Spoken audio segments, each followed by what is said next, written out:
This isn't some gotcha revenge fantasy. I'm not a hero. I didn't win anything.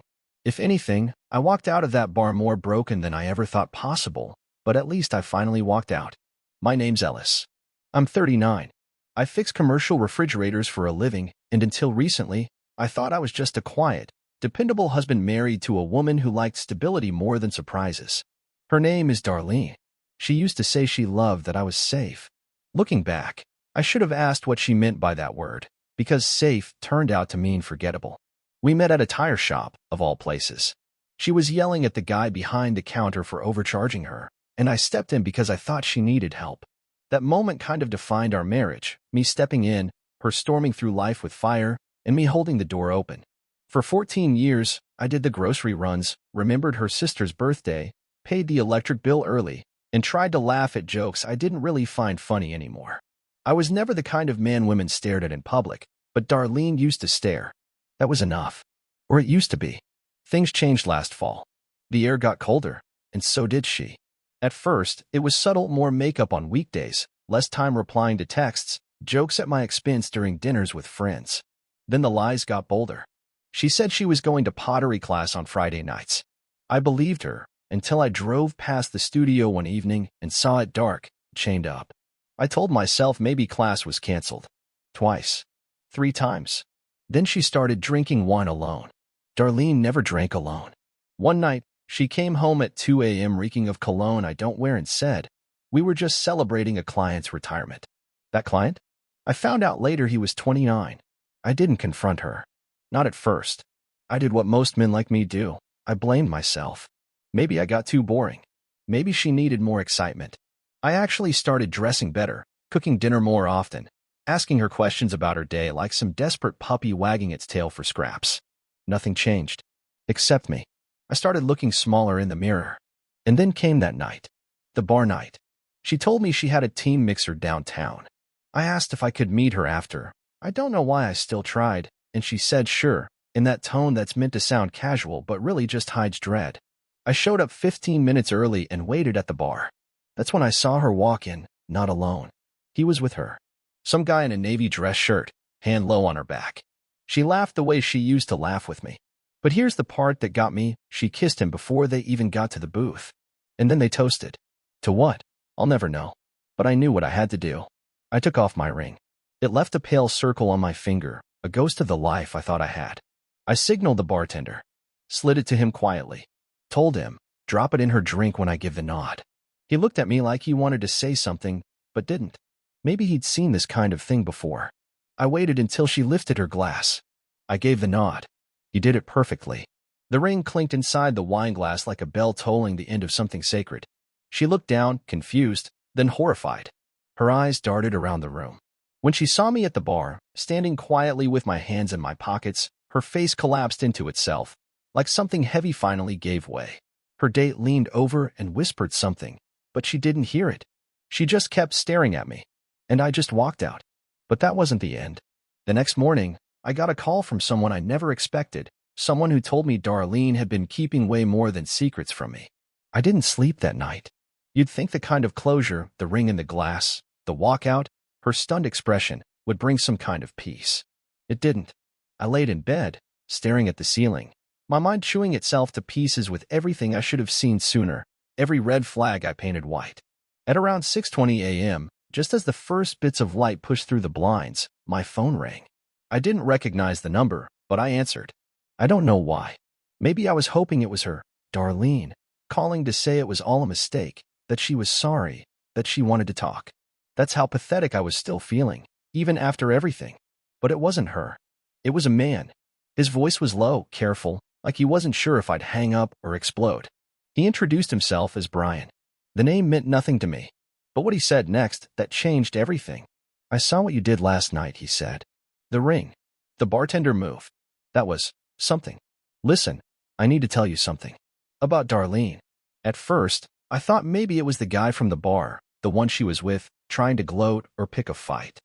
But Brian continued, and I realized fast, this wasn't that guy. He told me he was Darlene's ex. Not just some casual fling from her past, either. This was the man she was engaged to before me. I'd only heard about him once, in passing.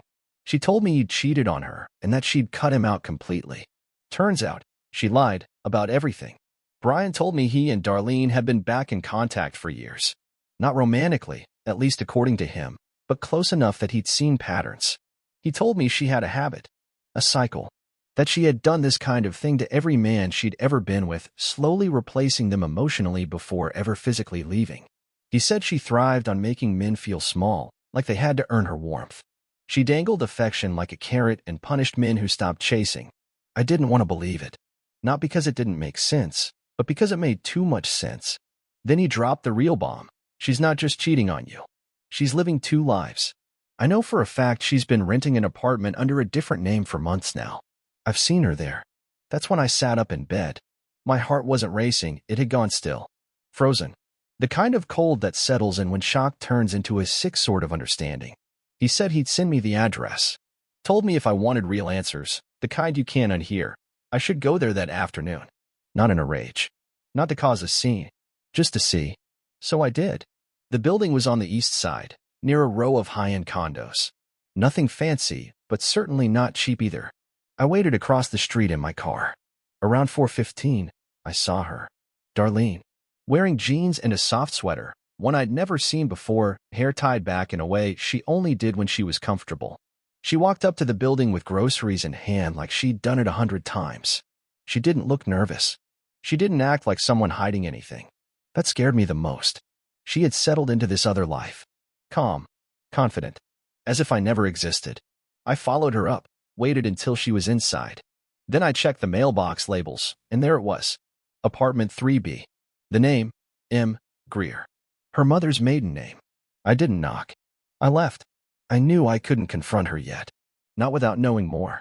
When I got back in the car, my hands were shaking. Not with rage, but with disbelief. Because as I started the engine, another woman exited the building. Mid-30s. Stylish. And holding Darlene's dog, the one she told me had died 2 years ago.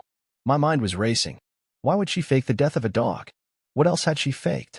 And more importantly, what exactly was she hiding inside that second life? That image of the woman walking Darlene's supposedly dead dog stayed with me like a burn I couldn't scratch. I couldn't shake the feeling that I had stepped into someone else's dream, or maybe their nightmare. The dog's name was Riley. We had her since the second year of our marriage.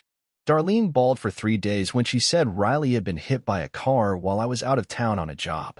We even buried an empty box in the backyard, a symbolic goodbye, she called it, because the vet had supposedly already handled the remains. Turns out, Riley was alive, groomed, walking on a pink leash like she never left.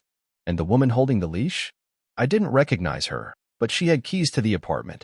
She wasn't a friend, not the way she walked in, casually and familiar. She belonged there. That night, I didn't go home.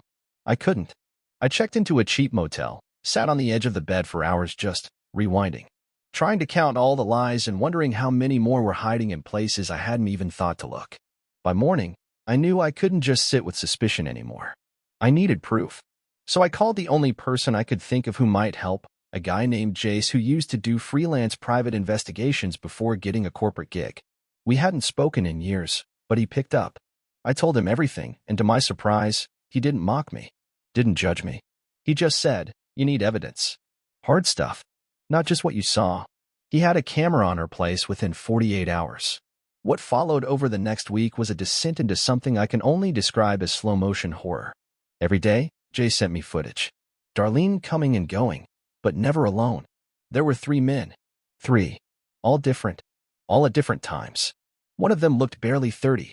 Another had gray at his temples and wore a wedding ring. And the third?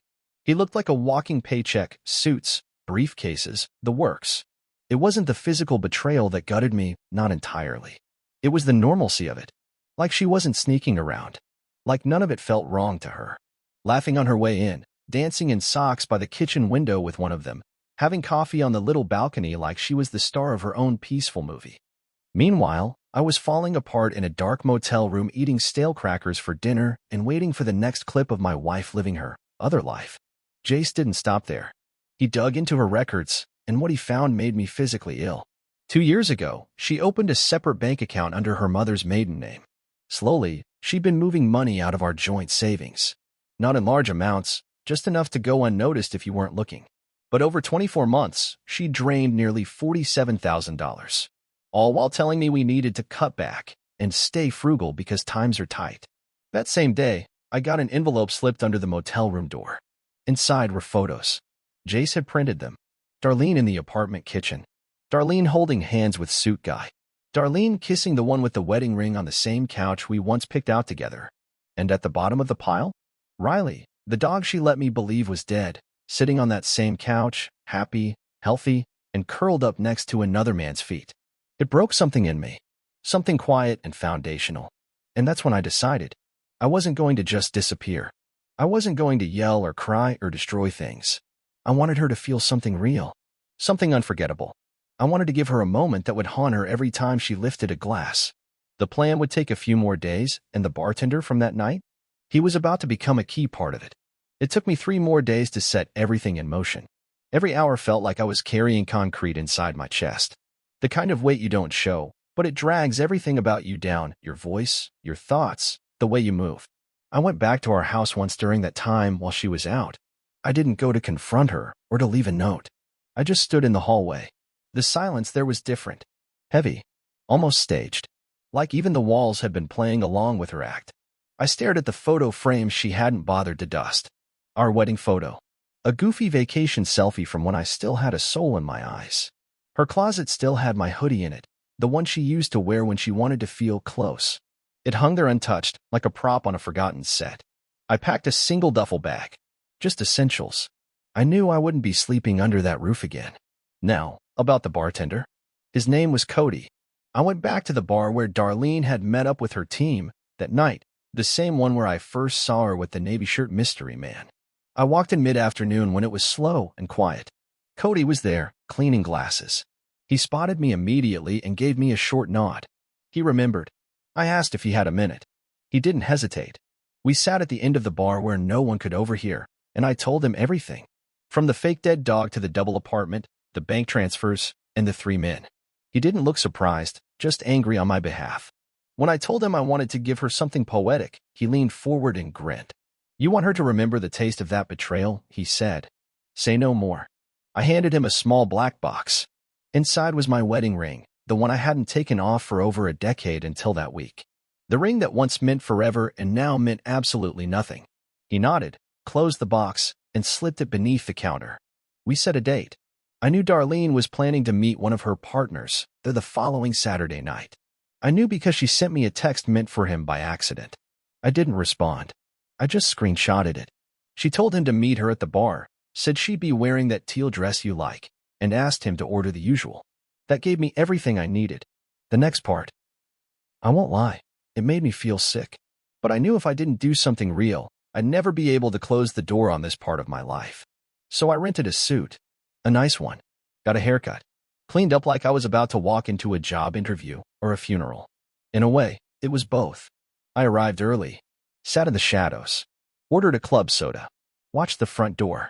She walked in 15 minutes late, wearing the teal dress, just like she promised. She didn't see me. She walked straight to the bar, checked her phone, adjusted her necklace. Cody gave me a tiny glance. I nodded. Then he did it. He placed her wine glass on the bar, the same one she always ordered. Quietly, quickly, he took the box from beneath the counter, opened it, and let the ring drop into the glass. It made a soft clink. Enough to catch her attention, but not enough to draw eyes. She stared into the glass like someone staring at their own reflection and not liking what they saw. Then she turned and saw me. I didn't say a word. I didn't move. I just held her gaze. Her smile fell apart. I watched her eyes search the room like there was somewhere to run, but she knew. This wasn't a fight. There was nothing to scream about, nothing to deny. This was the moment she knew the walls were closing in, and she'd be living with the echo of that clink for the rest of her life. And yet, that wasn't the part that shattered her. It was what came next, because I wasn't the only one watching her that night. And one of the men who thought he was the only one, he had followed her there. I saw him before she did. The man from the surveillance photos. The one Jace labeled suit guy. Tall, polished, expensive hair. The kind of guy who walks into a room like he owns it without needing to say a word. He stood just inside the entrance, scanning the bar like he was trying to solve a puzzle he hadn't expected to find. Then he saw her. And he saw me. There was this brief moment. maybe 2 seconds, where all three of us were frozen. Like actors in a stage play who suddenly realize they've skipped to the wrong scene. Darlene turned pale. She turned back to the bar, probably thinking she could reset, pretend she hadn't been caught, manipulate her way out of whatever this was. But it was too late. Suit guy marched across the floor, eyes locked on her. The bartender caught on fast and subtly stepped aside, leaving the three of us in a strange, silent triangle. She opened her mouth, probably to spin some version of the truth, but he didn't let her. "You said you were out of town," he said. Not loud, just sharp, like he wanted it to sting. "You said you were visiting your sister." Her jaw worked uselessly, trying to catch up with her own lies. "Clark? This isn't what it looks like." Clark. That was his name. She had said it once in her sleep a few months back and claimed it was a character from a show. He pointed to me. "That your brother?" I didn't respond. I didn't even blink. I wanted him to see the truth in my silence. Darlene had been lying not just about who she was, but who we were.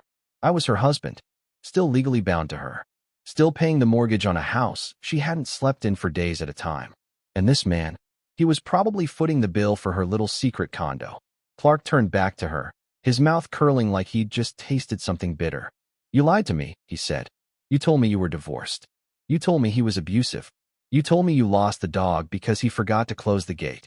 I hadn't known she told that lie too. Darlene's voice dropped into that breathy, trembling tone she always used when she wanted to disarm someone.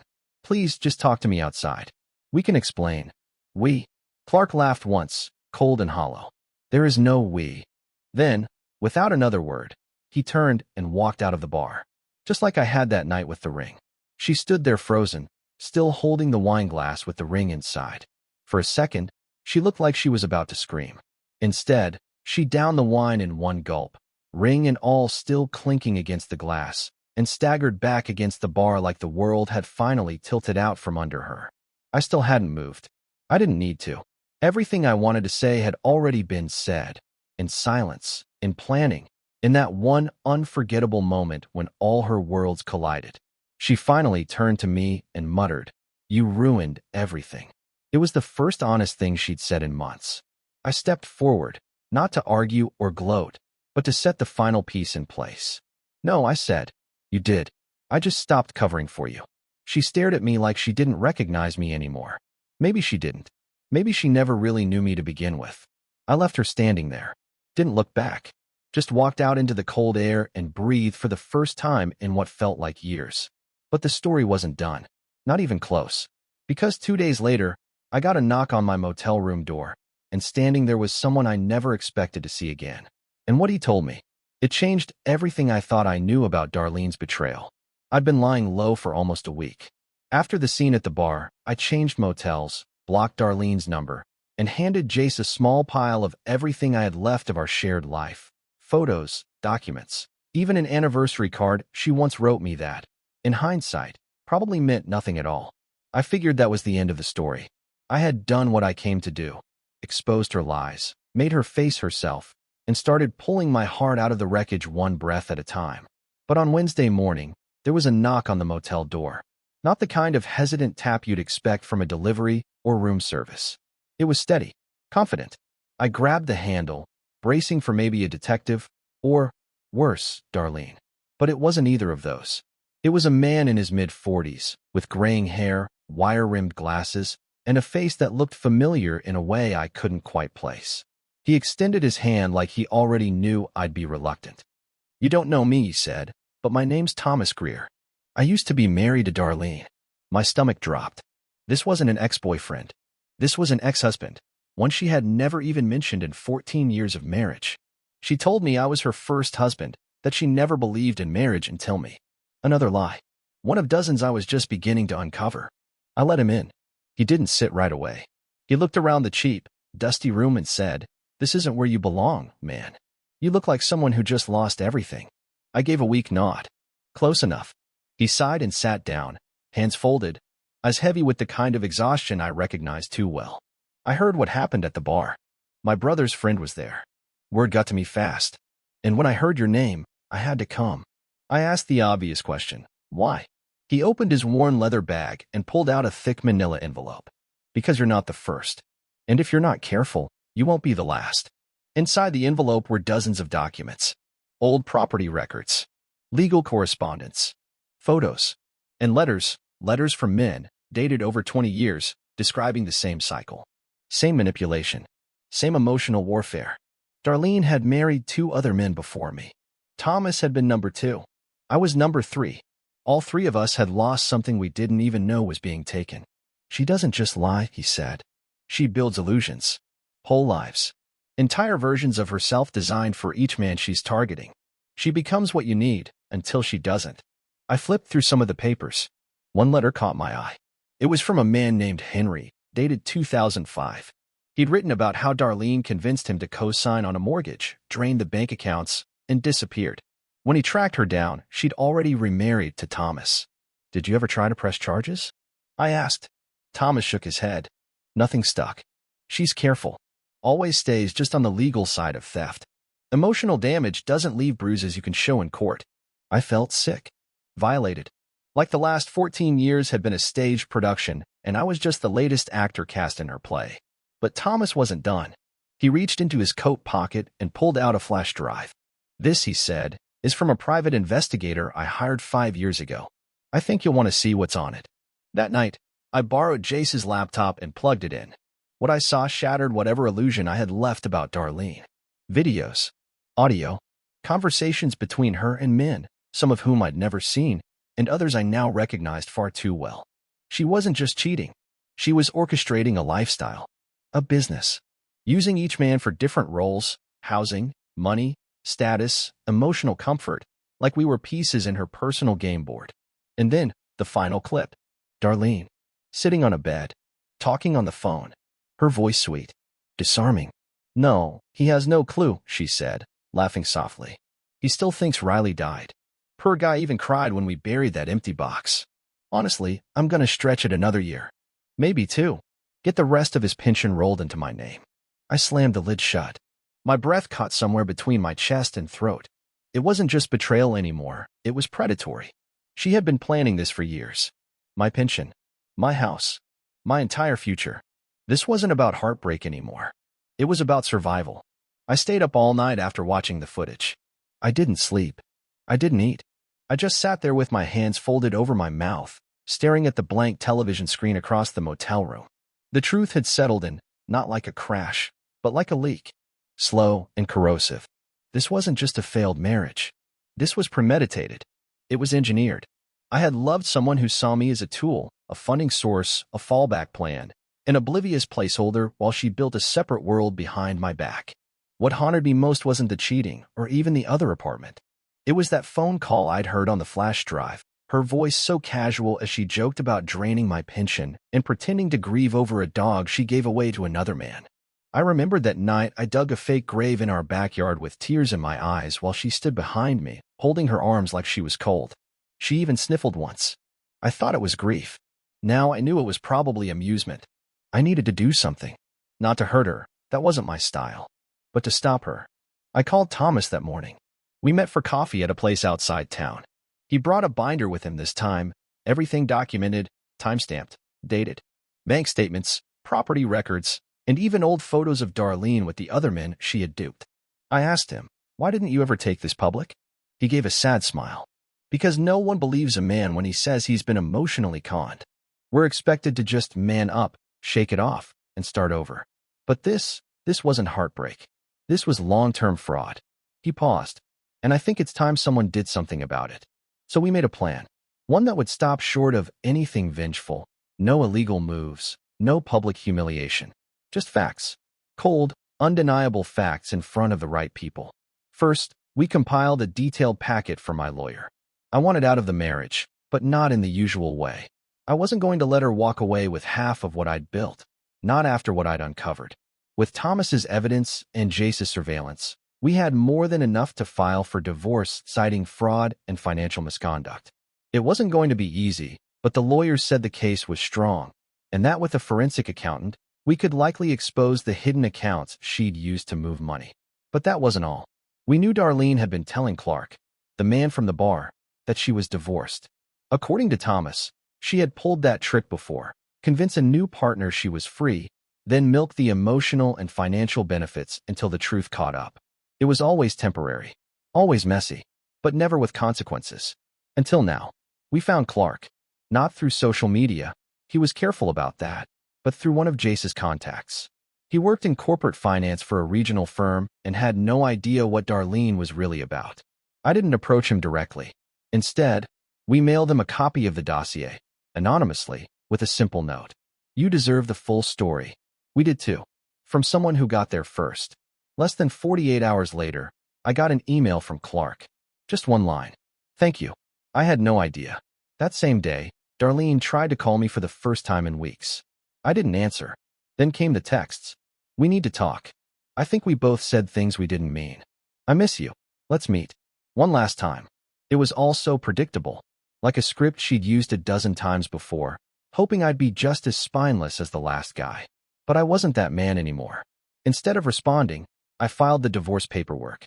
The following week, she was served at the second apartment, in front of one of the other men. According to Jace, the scene was dramatic. He said she tried to slam the door. The man grabbed the envelope before it could hit the ground. And the look on his face when he opened it? Pure confusion. Then disbelief. Then something worse, understanding. And for the first time since this all began, I allowed myself to feel something close to peace. But peace would have to wait. Because what happened next, just 2 days after she was served, turned everything upside down again. She showed up at my motel. She wasn't alone. I was sipping lukewarm coffee in the motel lobby when I saw her pull up. Darlene, dressed like she'd just stepped out of a catalog. Perfect hair, flawless makeup, but her expression was a storm barely held together. And she wasn't alone. Behind her trailed a younger man, maybe mid-30s, one I didn't recognize. He looked confused, maybe a little embarrassed, like he didn't know exactly why he was there. I didn't move. I didn't rise to meet her. I just watched as she marched toward me like nothing had happened, like the last few weeks hadn't been filled with revelations, lies unraveling, and every thread of trust snapping one by one. Ellis, she said, voice tight but still trying to sound composed. Can we talk? I motioned to the chair across from me. You're already here. She sat. The man hovered awkwardly behind her, finally sitting 2 tables away when she snapped. Give us a second. I looked her in the eye. For the first time, I didn't feel a single flicker of weakness. Not pain. Not rage. Just clarity. Her games didn't work anymore. I had outgrown the illusion. She started to speak, words rehearsed, something about miscommunication and complicated emotions, but I held up my hand. No more stories, I said. I know everything. The apartment. The accounts. The dog. The ring. The other men. You're not here to apologize. You're here because the walls are closing in. Her face hardened, and the mask slipped for a moment. You think you can take me down with paperwork and rumors? I've survived worse than this. I nodded slowly. I'm not trying to take you down, Darlene. I'm walking away. I filed. You were served. The attorney has everything. You can fight it, or you can let it go. Either way, I'm out. She laughed, bitter, sharp. You think you'll be fine after this? You think this little show of strength will make you a winner? I don't need to win, I said, standing. I just needed to be free. As I walked past her, I nodded toward the man who came with her. Good luck, I said to him. I mean that. He stared at me, eyes flickering with doubt, like something in him had already started unraveling too. I left that motel and never looked back. It took months to finalize the divorce. There were letters from her lawyer, attempts to negotiate, veiled threats and emotional traps. I didn't take the bait. My lawyer stayed steady, the evidence stayed strong, and eventually, the settlement came back far better than anyone expected. I didn't lose everything like I feared. I got to keep my retirement, the house, and my peace. But even more important, I got myself back. It's been almost a year now. I moved to a different city. New job. Smaller place. Simpler life. I go on walks with Riley. Yes, I got her back. Turned out she was still registered under my name, and the other guy didn't fight it. She came running when she saw me, tail wagging like no time had passed. That dog never stopped being mine. I've started dating again. Slowly. Carefully. This time, I look for honesty over charm. Quiet kindness over performance. And I don't apologize for being someone who feels deeply anymore. That's not weakness. That's my strength. The ring? I never saw it again after that night. Cody, the bartender, Told me he held onto it for a while and then dropped it in the river on a fishing trip. Said it felt like the right thing to do. I agreed. I don't hate Darlene. I don't wish her harm. I hope she gets help, not because she deserves a second chance with anyone, but because someone, somewhere, might believe her the way I did. Maybe next time, it won't end like this. But as for me, I'm good. Better than I've been in years. I survived the storm. And now, for the first time in a long time, I'm walking forward with the sun on my face, and not a single shadow behind me that I didn't choose to leave.